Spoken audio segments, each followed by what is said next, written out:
નમસ્કાર મિત્રો, પુરુષોત્તમ રૂપાલાએ ચૂંટણીનું ફોર્મ ભર્યું ત્યાર પછી આ રાજપૂત ક્ષત્રાણી બહેને એ 4 વ્યક્તિઓ તરફ કંઈક ભેદી ઇશારો કર્યો છે કે જેઓ ક્ષત્રિય આંદોલનને ઠંડુ પાડવાની ભૂમિકા ભજવી રહ્યા છે. તેમણે જણાવ્યું કે પોતે જ્યારે જોહર કરવાની તૈયારીમાં હતા ત્યારે એ 4 વ્યક્તિઓ મળવા માટે આવ્યા હતા. તો એ કોના તરફ ઇશારો છે તેમની સંપૂર્ણ વાતને સમજીએ.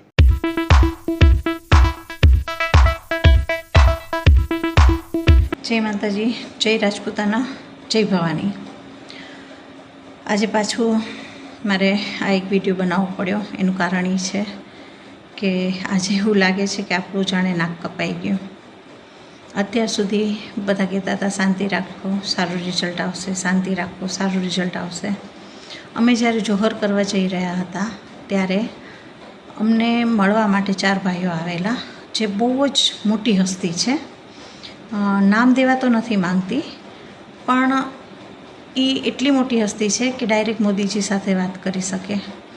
અને અમને એ ટાઈમે એવું આશ્વાસન દેવામાં આવ્યું કે જોહર કરવાની જરૂર નથી અને થોડીક શાંતિ રાખો અને રૂપાલાને સીટ આપવામાં નહીં આવે, રૂપાલાને ટિકિટ આપવામાં નહીં આવે. હવે એ ટાઈમે અત્યારે એવું થાય છે કે બહુ મોટી રમત રમાઈ ગઈ અમારી સાથે અને એવી આશ્વાસન આપવામાં આવ્યું હતું. તે છતાં પણ અમે અમારી વાત ઉપર મક્કમ હતા અને અમે 5 બહેનો જોહર કરવા માટે તૈયાર હતા.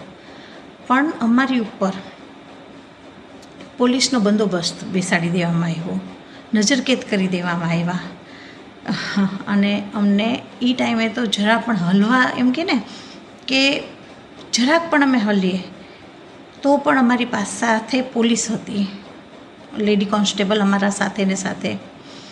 ઇવન અમે વોશરૂમમાં પણ જતા હતા તો વોશરૂમ બી અમે બંધ નહોતા કરી શકતા.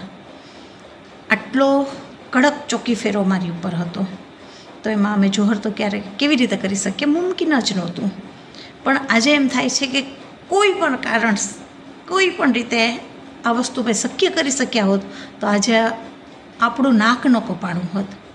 આજે એમ થાત કે અસ્મિતાને કારણે અમે આજે અમારું આત્મબલિદાન આપ્યું છે. આજે હકીકતમાં થોડુંક એમ થાય છે કે હું કંઈક ને કંઈક દિલ દુભાયું છે, મન દુભાયું છે, ગુસ્સો પણ આવી રહ્યો છે. એમ થાય છે કે શું કરવું, શું કરી નાખવું.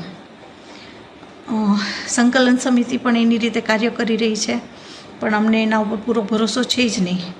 એટલે અમે અમારી રીતે જ કાર્ય કરશું અને અમને કોઈ પણ સંકલન સમિતિ ઉપર કે કોઈના પણ ઉપર એવો વિશ્વાસ છે નહીં. કારણ કે ઘણા લોકો છે સારા જેના ઉપર અમને વિશ્વાસ છે, પણ ઘણા લોકો એવા છે જેના ઉપર અમને જરા પણ વિશ્વાસ નથી.